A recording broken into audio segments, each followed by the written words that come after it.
بسم اللہ الرحمن الرحیم۔ السلام علیکم۔ صحیح بخاری سے حدیث نمبر 111۔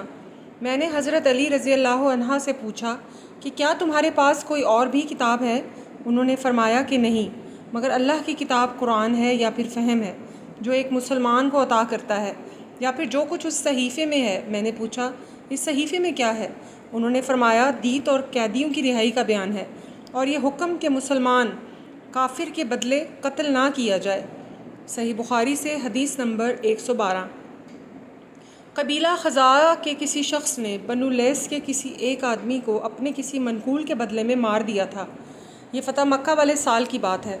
رسول اللہ صلی اللہ علیہ وآلہ وسلم کو یہ خبر دی گئی۔ آپ نے اپنی اونٹنی پر سوار ہو کر خطبہ پڑھا اور فرمایا کہ اللہ نے مکہ سے قتل یا ہاتھی کو روک لیا۔ امام بخاری رحمۃ اللہ علیہ فرماتے ہیں اس لفظ کو شک کے ساتھ سمجھو، ایسا ہی ابو نعیم وغیرہ نے القتل اور الفیل کہا ہے، ان کے علاوہ دوسرے لوگ الفیل کہتے ہیں۔ پھر رسول اللہ صلی اللہ علیہ وآلہ وسلم نے فرمایا کہ اللہ نے ان پر اپنے رسول اور مسلمان کو غالب کر دیا، اور سمجھ لو کہ وہ مکہ کسی کے لیے حلال نہیں ہوا، نہ مجھ سے پہلے اور نہ آئندہ کبھی ہوگا، اور میرے لیے بھی صرف دن کے تھوڑے سے حصے کے لیے حلال کر دیا گیا تھا۔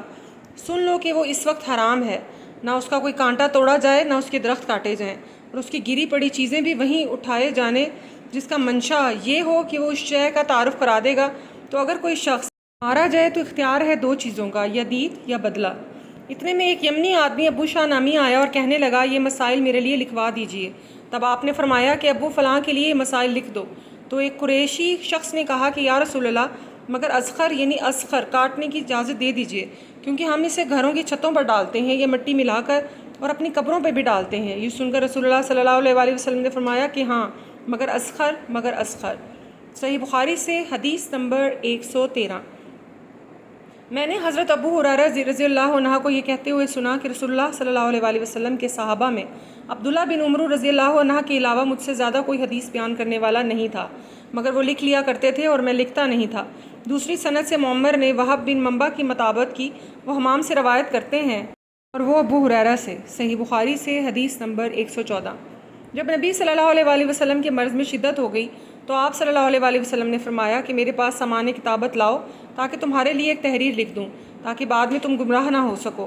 اس پر حضرت عمر رضی اللہ عنہ نے لوگوں سے کہا کہ اس وقت آپ صلی اللہ علیہ وآلہ وسلم تکلیف کا غلبہ ہے، اور ہمارے پاس اللہ کی کتاب قرآن موجود ہے جو ہمیں ہدایت کے لیے کافی ہے۔ اس پر لوگوں کی رائے مختلف ہو گئی اور شور و گل زیادہ ہونے لگا۔ آپ صلی اللہ علیہ وآلہ وسلم نے فرمایا میرے پاس سے اٹھ کھڑے ہو، میرے پاس جھگڑنا ٹھیک نہیں۔